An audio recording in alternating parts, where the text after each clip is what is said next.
दोस्तों, क्या आपने कभी सोचा है कि सिर्फ 6 या 7 आबादी परसेंट वाले जो समुदाय से आने वाला एक एक्टर बिना किसी पुरानी राजनीतिक विरासत के देश की सबसे बड़ी पार्टी और सालों पुरानी क्षेत्रीय पार्टियों के किले को ढहा सकता है। आज बात उस सुपरस्टार की है जिसने दिखा दिया कि राजनीति सिर्फ जाति और धर्म का खेल नहीं। आज बात करेंगे थलपति विजय की, जिन्होंने तमिलनाडु की राजनीति का भूगोल बदल दिया है। दोस्तों, विजय के पिता ईसाई है, माँ हिंदू है। बचपन से ही उन्होंने किसी एक धर्म की दीवार के पीछे रहना नहीं सीखा। मंदिर हो, दरगाह हो या गिरजाघर हो, विजय हर जगह पर गए। जब भारत में पहचान की राजनीति चरम पर है, तब विजय ने खुद को एक धर्मनिरपेक्ष यानी सेकुलर लीडर के रूप में पेश किया। आमतौर पर कहा जाता है कि नेता बनने के लिए जाति का बेस होना चाहिए, लेकिन तमिलनाडु की जनता ने उस मिथक को तोड़ दिया। उन्होंने एक ऐसे शख्स चुना जो अपनी पहचान की ताकत पर नहीं बल्कि अपनी विजन की ताकत पर उनके बीच आया। विजय की राजनीति में शब्दों का चुनाव बहुत गहरा है। वो बीजेपी को अपना राजनीतिक शत्रु कहते हैं और डीएमके को अपना राजनीतिक विरोधी। फर्क समझे, इसमें विरोधी से मुकाबला होता है लेकिन शत्रु से वैचारिक जंग होती है। विजय ने खुलकर कहा कि बीजेपी द्रविड़ आंदोलन की आत्मा के खिलाफ। उन्होंने बीजेपी को फांसीवादी कह डाला।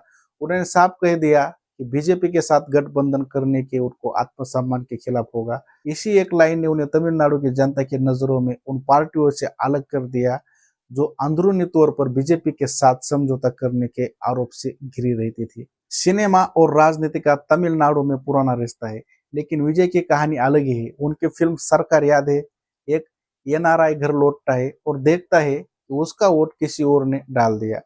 चुनावी धांधली पर बनी वह फिल्म सुपरहिट हुई। आज जब देश में चुनाव आयोग और निष्पक्षता पर सवाल उठ रहे हैं, तब विजय का जीतना लोकतंत्र की एक सुंदर तस्वीर पेश करता है। उन्होंने अपनी फिल्मों में हमेशा नैतिक और ईमानदार किरदार निभाए। जब असली जिंदगी में ड्रग्स और भ्रष्टाचार के मुद्दे उठे, तो युवाओं ने उनकी रियल लाइफ में अच्छे वाले ब्रांड को रियल लाइफ में भी अपना लिया। दोस्तों, 2024 में टीवीटी की स्थापना हुई। किसी ने सोचा नहीं था कि यह पार्टी रातों रात इतनी बड़ी ताकत बन जाएगी। विजय ने 234 सीटों पर उम्मीदवार उतरवाए। चुनाव लड़ने का तरीका बिल्कुल कारपोरेट था। इंटरव्यू लिए गए, इलाके में प्रभाव देखा गया और पारदर्शिता रखी गई। विजय ने स्मार्टफोन और टेक्नोलॉजी का जमकर इस्तेमाल किया। उन्होंने युवाओं की दुखती रग पर हाथ रखा। ड्रग का मुद्दा, जहां पुरानी पार्टियों ने सिर्फ वादे कर रही थी, विजय ने एंट्री ड्रग प्रोटेक्शन जोन का ब्लूप्रिंट पेश कर दिया। राजनीति में टाइमिंग ही सब कुछ है। चर्चा है कि राहुल गांधी विजय के साथ हाथ मिलाने चाहते थे, लेकिन शायद गठबंधन की मजबूरियों ने उन्हें रोक दिया। अगर कांग्रेस और विजय साथ होते तो तमिलनाडु की कहानी आज कुछ और ही होती। इधर स्टालिन और उनके डीएमके ने विजय को हल्के में लेने की गलती की। उन्हें लगा कि एक ईसाई फिल्म स्टार क्या ही कर लेगा, लेकिन विजय ने जमीन पर 31 साल से बने अपने फैन क्लब को रातों रात पार्टी कॉरिडोर में बदल दिया। यह किसी करिश्मे से कम नहीं था।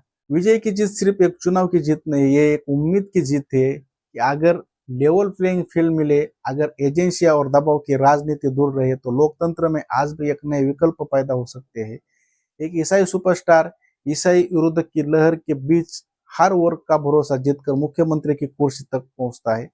यह भारतीय लोकतंत्र की बड़ी प्यारी खूबसूरत तस्वीर है। तमिलनाडु ने दिखा दिया है कि जब जनता बदलाव चाहती है तो वह किसी भी बड़े किले को ढहा सकती है।